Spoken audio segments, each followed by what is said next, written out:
Pertanyaan sederhana teman-teman sekalian. Sampai kapan Anda selalu menunda sholat?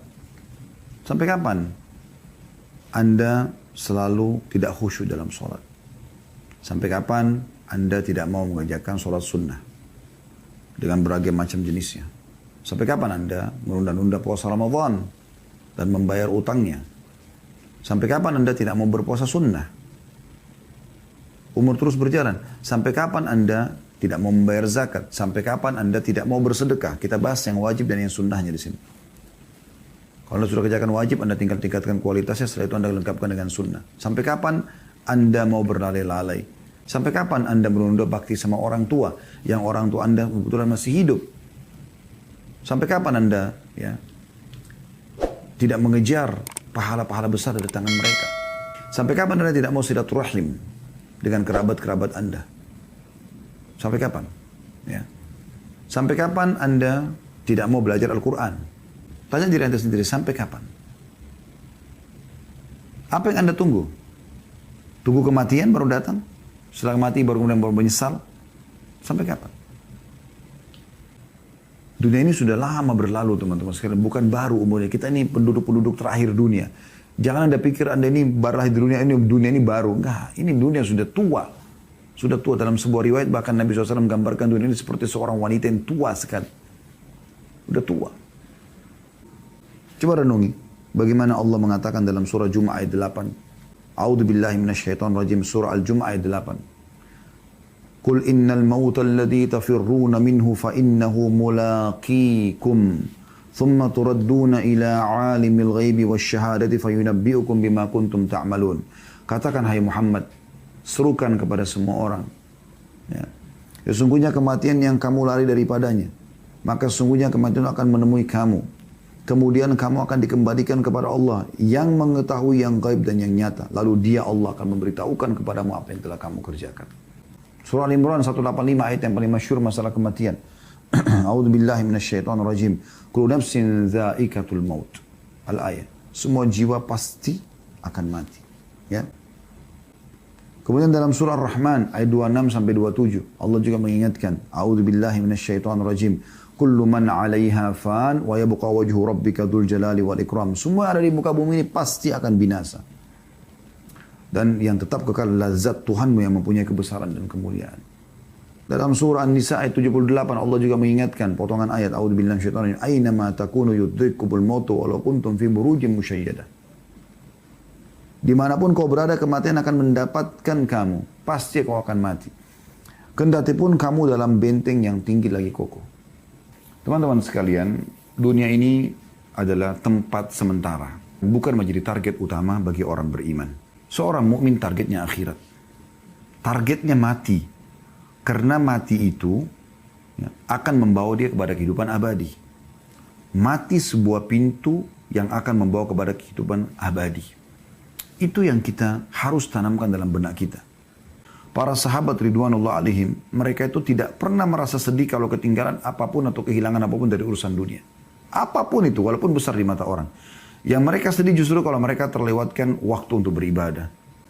Tidak ada sesuatu yang menjadi target utama orang beriman di dunia ini. Kecuali hanya dia tunggangi dunia untuk kebutuhan akhiratnya. Apapun yang dilakukan hubungkan dengan masalah akhirat. Makan, minum, semua itu dikonsumsi karena memang kita memberikan hak tubuh kita sehingga bisa menerima pahala di sisi Allah Subhanahu wa taala, bukan hanya sekedar menghilangkan lapar haus, maka akan jadi mubah kalau itu niatnya. Tapi kalau kita niatkan karena memberikan hak jasad yang Allah sedang amanahkan dan rasa lapar, rasa haus ini Allah yang munculkan supaya kita memberikan hak tubuh kita dan kita gunakan agar tubuh kita lebih kuat dalam beribadah kepada Allah Subhanahu wa taala, di situ akan nilai pahala. Mandi, bukan hanya sekedar mandi biasa. Mandi biasa supaya hilang rasa gerahnya itu mubah, tapi dia bisa menjadi sesuatu yang sunnah, ibadah yang baik kalau Anda mengerjakannya karena ingin memberikan hak tubuh dan juga supaya tampil lebih bersih dalam beribadah kepada Allah SWT. Begitu juga dengan tidur, awalnya mubah, bisa menjadi sunnah, bisa menjadi ibadah kalau Anda niatkan memberikan hak tubuh. Anda mengantuk, Anda letih, berarti tubuh kita sedang butuh istirahat. Anda niat istirahat ini untuk menguatkan tubuh agar bisa lebih kuat beribadah kepada Allah SWT. Bahwasanya Rasulullah sallallahu alaihi wasallam bersabda, "Man ahabba liqa'a Allahi ahabba Allahu liqa'ahu." Wa man kariha liqa Allahi kariha Allahu liqa'ahu. Barang siapa yang rindu ingin berjumpa dengan Allah, ya, maka Allah pun akan rindu berjumpa dengannya. Dan barang siapa yang membenci pertemuan dengan Allah, Allah pun akan membenci pertemuan dengannya. Kata Aisyah radhiyallahu anha, apakah yang dimaksud benci akan kematian, wahai Nabi Allah? Tentu kami semua takut dengan kematian. Kata Nabi SAW, bukan begitu maksudnya. Maksud yang benar adalah seorang mukmin jika diberi kabar gembira dengan rahmat, keridhaan serta surganya, maka dia pun akan rindu mati. Dia ingin rindu segera bertemu dengan Allah. Karena untuk bertemu dengan Allah kan harus mati dulu. Gak mungkin tidak gitu. Ya. Maka Allah pun suka bertemu dengannya. Jika orang kafir diberikan kabar tentang siksa Allah dan ahli maksiat, nanti kau akan dimasuk neraka, nanti kau akan disiksa, maka dia pun benci untuk bertemu dengan Allah. Maka Allah pun benci bertemu dengannya. Hadis ini sahih riwayatkan Imam Muslim. Ada dua jenis orang yang takut mati. Yang pertama takut yang tidak tercela, yaitu takut sebagai sifat orang mukmin. Misalnya dia takut nanti kalau dia mati amalnya masih kurang. Nah itu masih positif ya. Jadi bukan takut karena kematian, tapi takut amalnya kurang. Kemudian takut yang tercela adalah takut yang menunjukkan lemahnya iman karena tidak mau berpisah dengan dunia. Maka ini sangat ya buruk. Hadis yang masyhur ya. Bahwasanya Rasulullah SAW bersabda, yushiku al-umama an tada'a alaikum kama tada'a al-akalatu ila qas'atiha. Kata Nabi SAW, hampir saja para umat, maksudnya yang kafir, sesat, yang bermaksiat, mengurumuni kalian dari berbagai penjuru sebagaimana mereka berkumpul menghadapi makanan dalam piring. Maka sahabat ini mengatakannya, Rasulullah, waktu kami dikeroyokin itu nanti, apakah jumlah kami sedikit? Qala bal antum yawma idzin katsir. Ketahuilah pada hari itu kalian sangat banyak. Walakinnakum gutha'u ka gutha'is sail. Tapi pada saat itu kalian seperti buih di lautan. Jadi kayak bawa arus, nggak ada nilainya gitu ya. Wala yanzi'anna Allahu min suduri aduwikum al-mahabata minkum. Pada saat itu Allah sudah mencabut rasa segan dari musuh-musuh kalian. Wala yaghzifanna Allahu fi qulubikum al-wahan. Dan pada saat itu disebabkan dalam hati kalian tertanam penyakit wahan. Kata seseorang, ya Rasulullah, apa itu wahan? Yang membuat akhirnya kami lemah. Kata Nabi SAW, qala hubbud dunya wa karahiyatil maut. Ini kuncinya. Cinta dunia, takut berpisah dengan dunia, dan juga benci dengan kematian. Yang penting orang-orang beriman itu sibuk dengan masalah ya, amal solehnya. Kalau dia sudah tahu dia akan menuju ke akhirat, maka dia akan sibuk dengan amal soleh. Dia tidak akan ketinggalan sholat 5 waktu, tidak akan ketinggalan sholat-sholat sunnah. Dia terus meningkatkan kualitas dari ibadahnya dan kuantitas bagi ibadah yang boleh ditingkatkan kuantitasnya. Ingatlah kematian dalam sholatmu. Karena kalau dia ingat kematian dalam sholatnya, dia akan memperindah sholatnya. Sholatlah seperti orang yang tidak menyangka lagi bahwasanya ia masih punya kesempatan untuk sholat.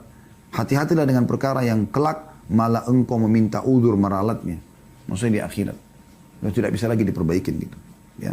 Nabi SAW memastikan dalam hadits Ibn Hibban, Al-Baihaqi dengan sanad Hasan. Perbanyak mengingat pemutus kelezatan dunia. Maksudnya kematian. Karena jika seorang mengingatnya saat kehidupannya sempit, maka ia akan merasa lapang. Dan kalau seandainya orang mengingatnya pada saat dia lagi lapang, ya, maka ia tidak akan tertipu dengan dunia. Imam Ad-Dahhak memberikan nasihat yang baik. Orang yang mengingat mati, maka akan membantu dia menyegerakan taubatnya. Akan membuat hatinya penuh dengan qanaah, rasa cukup. Akan membuat dia semangat beribadah. 3 hal dia dapatkan. Dia akan segera bertaubat, dia akan selalu merasa cukup dengan apa yang ada, dan dia juga akan semangat ibadah. Sedangkan orang kalau lupa mati, sebaliknya, dia akan tunda-tunda taubat, dia tidak akan selalu cukup, merasa cukup dengan apa yang ada, dan dia akan bermalas-malas dalam ibadah. Maka ini, teman-teman sekalian, harus difahami baik-baik. Oleh karena itu teman-teman, renungilah beberapa hal ini. Memang Nabi SAW ingatkan kepada kita, jangan jadikan dunia ini sebagai target. Coba renungi sabda Nabi SAW yang lain. Wa khudh min sihhatika li maradik. Maksimalkan masa sehatmu sebelum datang sakitmu. Orang kalau sudah sakit susah aktivitasnya. Kamu sekarang sehat. Wa min hayatika li mautik. Dan mumpung kau masih hidup sebelum matimu datang. Kenapa buang waktu pada hal yang tidak ada gunanya? Ibadah. Dan hanya kamu, hai saudaraku, yang bisa membuat kau beribadah sendiri. Nggak mungkin orang lain.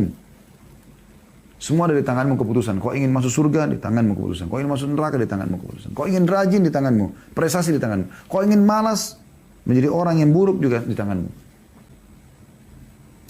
Ada sebuah nasihat yang luar biasa dari Fudail bin Iyad rahimahullah. Seorang ulama tabi'in masyhur.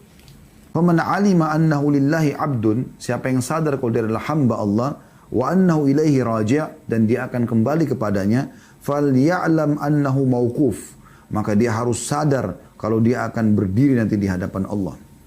Wa man alima annahu mauquf, dan siapa yang tahu nanti dia akan diberdirikan pada hari kiamat, falya'lam annahu mas'ul, maka dia juga tahu dia akan bertanggung jawab. Wa man alima annahu mas'ul falyu'id lis-su'ali jawaba. Dan barang siapa yang tahu dia akan diminta pertanggungjawaban, maka dia harus punya persiapan untuk menjawab itu. Maka teman-teman renungi baik-baik sebelum datang kematian. Jangan pernah kita termasuk orang yang mengucapkan ayat ini. Surah Al-Mu'minun ayat 99 sampai ayat 100. Qala rabbirji'un la'alli a'malu salihan fima tarakt. Wahai Tuhanku, kembalikan aku ke dunia. Semoga aku bisa mengerjakan amal soleh yang dulu aku tinggalkan. Jangan sampai kita termasuk orang-orang yang seperti ini, teman-teman sekalian. Orang yang sibuk menyebutkan masalah-masalah seperti ini. Tidak ada gunanya buat dia.